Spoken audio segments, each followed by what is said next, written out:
Hi guys, welcome back. We are going to jump into graphing linear inequalities.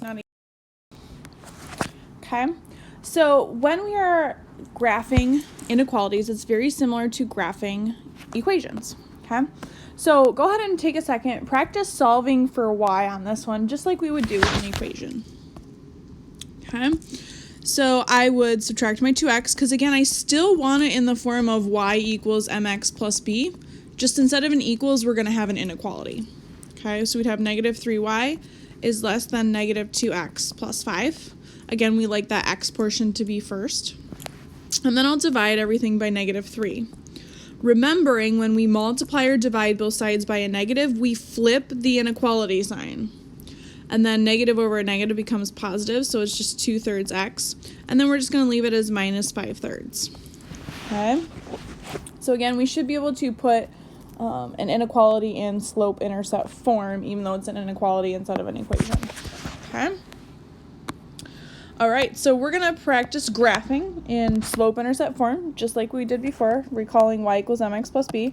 Remember, m is our slope, which is rise over run, our two R words.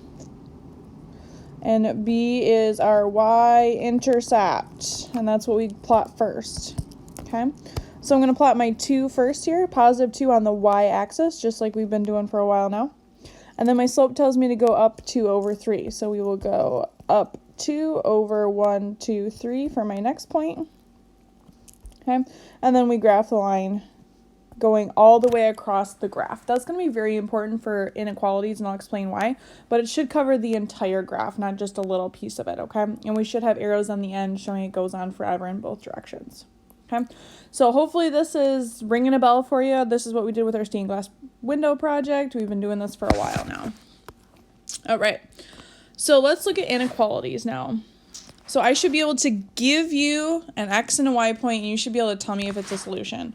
Again, I'm going to plug this in for x. Whoops, that's my x point. And plug this in for y.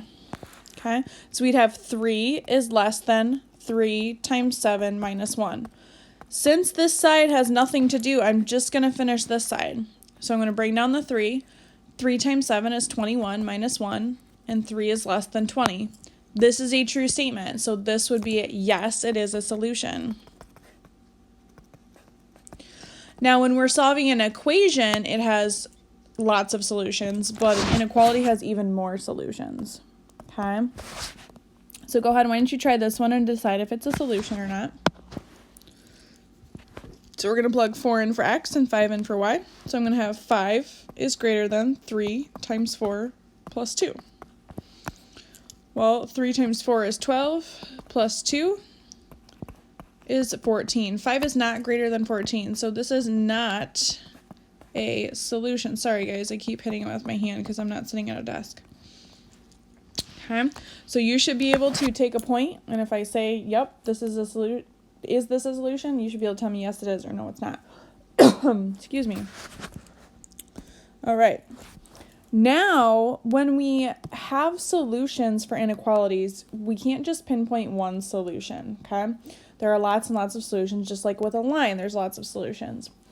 And there's one extra step in graphing an inequality, okay? Now, if you have a solid line underneath, or the equal to, it'll have a solid line in the graph. If it's not equal to, it will have a dotted line on the graph. And I'll show you that in just a second. Okay, just like we had a solid dot when we graphed it versus an open dot. Okay, so again, this is in slope-intercept form. So I'm going to graph my y-intercept first as a 4. And that would tell me to go up 1, 2, 3 over 1. So instead I'm going to go down 3 to the left 1, because that would be the same as negative 3 over negative 1, which is still a positive 3. Okay, and this is a not equal to 1.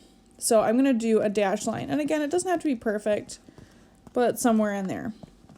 Okay, and what that means is any point on this line is not going to be a solution to the inequality. But the reason we have to still draw the line is we have to shade, because right now we're saying y is less than that line. Okay, so the alligator mouth is eating my line, so that's the biggest part. So I'm going to shade this side of my line. Okay, and I know that works because, like, if I choose a point that's clearly on this side of the line, let me draw it in a different color here, like the point 0, 0. Okay, if I plug in 0, 0 into y is less than 3x minus 4, we'll have 0 is less than 3 times 0 minus 4. Well, 0 is less than 0 minus 4, which is negative 4. That's a true statement. So anything shaded on this side of my line will be a solution to my inequality. So that's why there's so many more solutions to an inequality than an equation, because an equation is just on this line, whereas an inequality, it could be on this line and everything behind it or above it, depending on which way we're shading. Okay, we're going to keep practicing this. I know it's a little weird, but we'll get there. Okay. So if we're looking at this one, this is not in slope-intercept form, so we're going to get it that way. So we're going to subtract 3x. So we get 2y is greater than or equal to negative 3x plus 6. I'm going to divide by 2. And remember, we're dividing every single piece by 2. So we're going to have y is greater than or equal to negative 3/2 x plus 3. Okay. Now we're going to go ahead and plot that. So we're going to do a positive 3. We're going to go down 3 over 2, and I might do that more than once. Okay, and we're going to have a solid line because it's an equal to, so that's a solid line there. So that means any solutions on this line would also work as a solution to the inequality. Okay, and then we're going to go ahead and say, well, y is greater than or equal to negative 3/2. So what I do is I look at the y-axis, okay, and I look at my line. And things greater than y are up here. Less than y would be down here. And since we want things greater than y, we're going to shade this side. Again, you can pick a point clearly on one side of the line or the other. I like to choose 0, 0 unless 0, 0 is specifically on the line. But like I could have chosen negative 1, negative 1. I could have chosen, 2, 2. Whatever point strikes your fancy that day.